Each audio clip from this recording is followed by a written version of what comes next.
নমস্কার প্রিয় দর্শক, আপনারা জানেন 2002 সালের ভোটার লিস্টটি কী কতটা গুরুত্বপূর্ণ এবং এসআইআর পশ্চিমবঙ্গে হচ্ছে এটা কনফার্ম। এবং হওয়ার জন্য আপনাদেরকে যাদের যাদের লিস্টে নাম রয়েছে তাদের কোনো চিন্তা নেই, তাদের কী করতে হবে। এবং বিশেষ করে 11টি কিন্তু নথি অর্থাৎ ডকুমেন্টের কথা বলা হয়েছে। সেই 11টি ডকুমেন্ট কী কী লাগবে না লাগবে সমস্ত কিছু নিয়ে কিন্তু আজকের এই ভিডিওটি আপনাদের জন্য। আশা করি আপনারা যদি এই ভিডিওটি পুরোপুরি দেখেন সঠিক তথ্য পাবেন এবং আপনারা একটি ধারণা পাবেন যে এই এসআইআর যে হবে সেটা আপনার জন্য কতটা গুরুত্বপূর্ণ এবং আপনার ভোটার লিস্টে নাম থাকবে কি থাকবে না, আর যাদের রয়েছে তাদের কী করতে হবে। তো সমস্ত কিছু জানার জন্য আপনি পশ্চিমবঙ্গে 2002 সালের ভোটার লিস্ট সরকারি সুবিধা যদি আপনি লেখেন, এটা লিখতে হবে। কেন লিখতে হবে আমি বলছি, তাহলে কিন্তু এই আর্টিকেলের মধ্যে আমরা পুরো তথ্য দিয়ে রেখেছি এবং এই আর্টিকেলটি বারবার আপডেট হবে। এটা এখান থেকে কপি করে নেবেন, আমি নিচে ডেসক্রিপশনের মধ্যে এই লেখাটি দিব বা আপনিও বাংলায় লিখতে পারবেন। লেখার পর আপনি চলে যাবেন গুগলে গিয়ে এখানে গিয়ে সেম এই লেখাটি বসিয়ে দেবেন।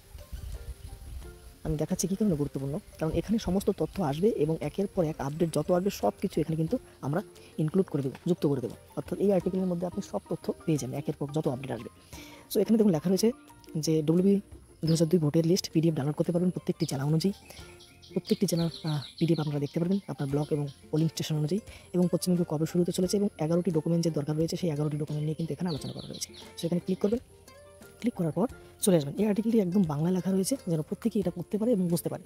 এর মধ্যে অনেক তথ্য রয়েছে এবং আগামীতে অনেক তথ্য এখানে দেওয়া হবে। তার সঙ্গে যদি আপনাদের মনে হয় যে কোনো তথ্য প্রয়োজন রয়েছে তাহলে আপনারা কিন্তু কমেন্ট করে লিখে দেবেন বা আমার এই ভিডিওটি নিচে লিখতে পারেন। তো এখানে অত কিছু আমি বলছি না, আপনারা জানেন নির্বাচন কমিশন পশ্চিমবঙ্গের এই একটি লিস্ট প্রকাশ করেছেন যেটা 2002 সালের, এবং 2002 সালে এই সেম একই ভোটারের লিস্ট যাচাইয়ের একটি কাজ হয়েছিল, সেই যাচাইটি আবার হবে, সেটাকে বলা হয় এসআইআর। সো এটা কেন গুরুত্বপূর্ণ আপনারা জানেন যে বৈধ ভোটের পাশাপাশি অনেক অবৈধ ভোটার কিন্তু রয়েছে এবং তার সঙ্গে অনেক মৃত ভোটার রয়েছে, তাদেরকে যাচাই করার জন্যই কিন্তু এই এসআইআর চালু হতে চলেছে। এবং 2002 সালে যে ভোটার লিস্টটা সেটা ডাউনলোড করার আমি প্রসেসটা আপনাদেরকে আমি দেখাবো। ইতিমধ্যে এই কয়টি জেলার কিন্তু লিস্ট এসেছে, বাকি জেলার লিস্টগুলো কিন্তু পাবলিক যখন হবে তখনই কিন্তু একের পর এখানে আমরা অ্যাড করে দেবো। সেটা দেখাচ্ছি পরে কী কী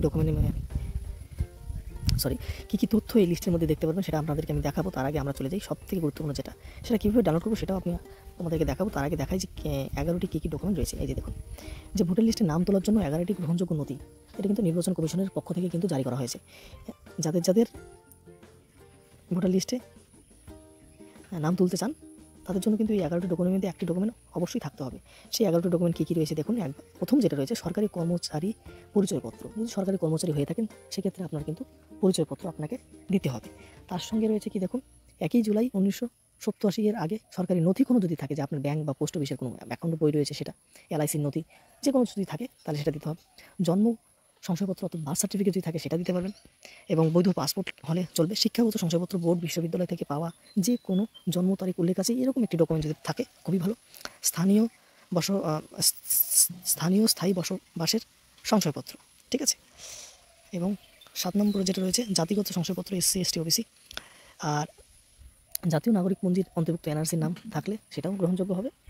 এবং যদি আপনি বনাধিকার শংসাপত্রে বা বনাঞ্চলে বসবাস করে নাগরিক হন তাহলে সেটা, এবং পারিবারিক রেজিস্টার যদি থাকে সেটা, আর সরকার প্রদত্ত জমি, বাড়ির কাগজপত্র ইত্যাদি থেকে থাকে তাহলে। এই হলো 11টি ডকুমেন্ট। এবং এর মধ্যে যদি কোনো রকম ভুলভ্রান্তি থাকে সেটা সংশয়ে আমরা ঠিক করে নেব। এবং কীভাবে সেই এসআইআরটা অর্থাৎ যে ভোটের যাচাইটা হবে সেই কাজটা কীভাবে হবে এখানে কিন্তু লেখা রয়েছে, সেটা আপনারা কিন্তু দেখতে পাবেন।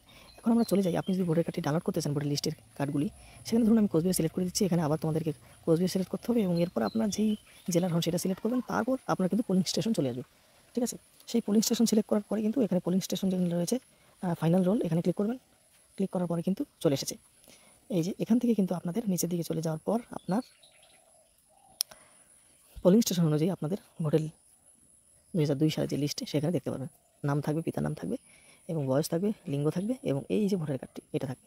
এটা যার রয়েছে সেটা কিন্তু এই যেখানে আপনার নামটি খুঁজে পাবেন সেই জায়গাটি একটি স্ক্রিনশট নিয়ে নেবেন বা অথবা পেজ নাম্বারটি মনে রাখবেন। এটি কিন্তু আপনাকে বের করতে হবে যখন BLO থেকে এবং অফিসার অর্থাৎ শিক্ষক মহাশয়রা যারা যখন আসবে আপনাদের বাড়িতে ভেরিফিকেশন করার জন্য, তখন কিন্তু বিভিন্ন ডকুমেন্টের সঙ্গে এটি কিন্তু তার সঙ্গে অ্যাটাচ করে দিতে হবে। তাহলে গুগলে গিয়ে চলে যান এবং আপনার জেলার ব্লকের আপনার লিস্টটি ডাউনলোড করুন এবং কী কী নথি লাগবে এবং পুরো বিষয়টি জেনে নিন। এবং কোথাও কোনো রকম ভুলভ্রান্তি থাকলে কমেন্ট করবেন এবং জানাবেন, আমরা সেই ভুলগুলি সংশোধন করে পুনরায় এই আর্টিকেলটিকে আপডেট করে দেবো। Thank you for watching this video. ধন্যবাদ।